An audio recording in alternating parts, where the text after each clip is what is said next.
Meta add से और भी बेहतर नतीजे चाहिए तो इसका सारा खेल मेटा पिक्सल को सही तरह से समझने और इस्तेमाल करने में छिपा है। और आज हम इसी पावरफुल टूल के सारे राज खोलने वाले हैं।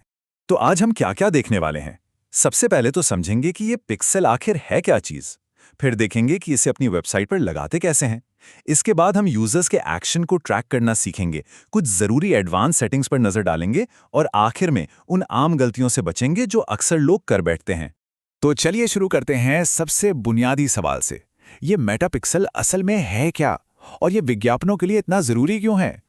क्या कभी ऐसा महसूस होता है कि विज्ञापनों पर पैसा तो लग रहा है पर यह साफ नहीं हो पा रहा कि उनसे कोई फायदा हो भी रहा है या नहीं?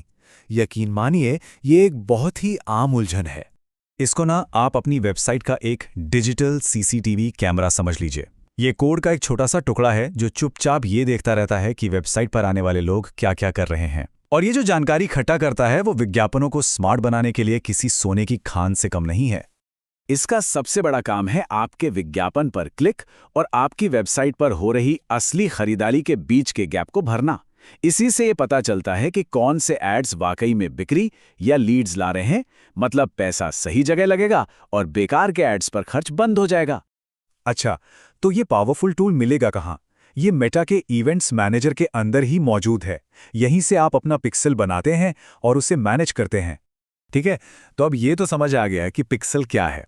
अब सवाल ये है कि इसे अपनी वेबसाइट पर लगाते कैसे हैं। चलिए देखते हैं।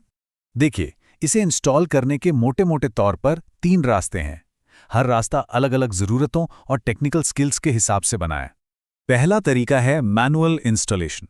अगर वेबसाइट कस्टम बिल्ट है और कोड से थोड़ा बहुत वास्ता है तो ये तरीका बिल्कुल सीधा है। बस पिक्सल कोड को कॉपी करके अपनी वेबसाइट के हेडर सेक्शन में पेस्ट करना होता है। दूसरा, और सच कहूं तो सबसे आसान तरीका, है पार्टनर इंटीग्रेशन। अगर वेबसाइट शॉपिफाई, वर्डप्रेस या विक्स जैसे पॉपुलर प्लेटफॉर्म पर बनी है तो बिना कोई कोड लिखे बस कुछ ही क्लिक्स में पिक्सल जुड़ जाता है। टेक्नोलॉजी से अगर थोड़ी घबराहट होती है तो यह बेस्ट ऑप्शन है। और फिर आता है तीसरा ऑप्शन, गूगल टैग मैनेजर यानी GTM। ये उन लोगों के लिए बेहतरीन है जो पहले से ही दूसरे ट्रैकिंग कोड्स के लिए GTM का इस्तेमाल कर रहे हैं।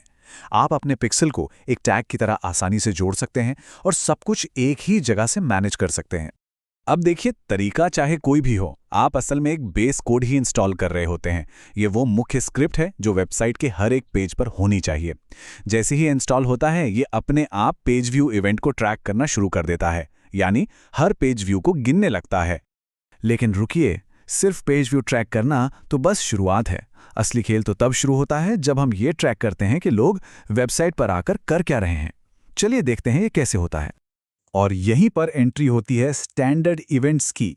इनको आप मेटा के बनाए हुए रेडीमेड ट्रैकिंग सिग्नल समझ सकते हैं, जैसे कि परचेज या ऐड टू कार्ट। आपको खुद से ये बताने की जरूरत नहीं कि खरीदारी हुई है, मेटा ने ये आपके लिए पहले से बना रखा है। चलिए कुछ सबसे कॉमन वाले देखते हैं। व्यू कंटेंट, जब कोई प्रोडक्ट पेज देखता है।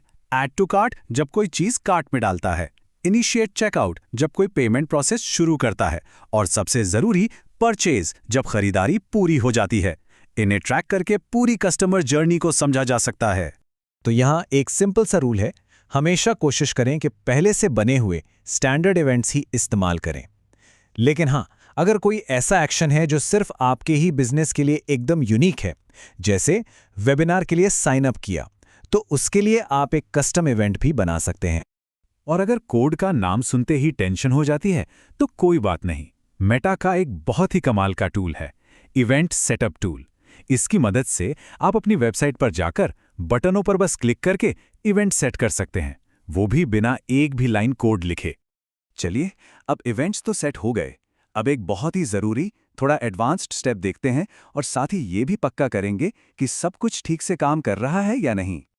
आपको याद होगा, कुछ साल पहले एप्पल ने प्राइवेसी को लेकर एक बहुत बड़ा iOS अपडेट किया था। यकीन मानिए, उस एक अपडेट ने डिजिटल एडवर्टाइजिंग की दुनिया को हमेशा के लिए बदल दिया। उस अपडेट की वजह से मेटा के लिए iOS यूजर्स को ट्रैक करना बहुत मुश्किल हो गया। इसीलिए इसका हल निकला एग्रीगेटेड इवेंट मेजरमेंट। आपको बस इवेंट्स मैनेजर में जाकर मेटा को ये बताना है कि आपके लिए सबसे ज़रूरी 8 कन्वर्जन इवेंट्स कौन से हैं और उन्हें प्रायोरिटी के हिसाब से सेट करना है। जैसे परचेस सबसे ऊपर, फिर ऐड टू कार्ट। ये करना अब कंपलसरी है, वरना आपकी रिपोर्टिंग पर असर पड़ सकता है। अच्छा, जब सब कुछ सेट हो जाए तो टेस्टिंग करना मत भूलिएगा। बहुत सिंपल है।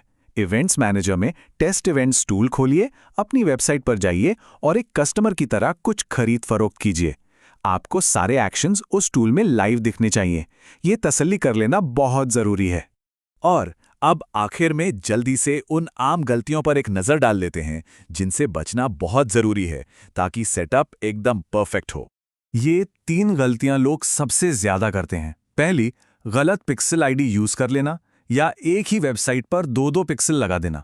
दूसरी, एड कैंपेन चलाने से पहले इवेंट्स को टेस्ट ही नहीं करना। और तीसरी, iOS 14 प्लस वाली सेटिंग यानी इवेंट्स को प्रायोरिटाइज करना ही भूल जाना। बस इन 3 चीजों का ध्यान रखिएगा। तो अब आपका पिक्सल सेट हो चुका है, डेटा आना शुरू हो गया है। अब असली सवाल ये है, ये डेटा आपको आपके बिजनेस और आपके कस्टमर्स के बारे में क्या नई कहानी सुनाएगा। अब ये सिर्फ विज्ञापन चलाना नहीं है, अब ये डेटा की मदद से सीखना और ग्रो करना है। असली मजा तो अब शुरू होगा।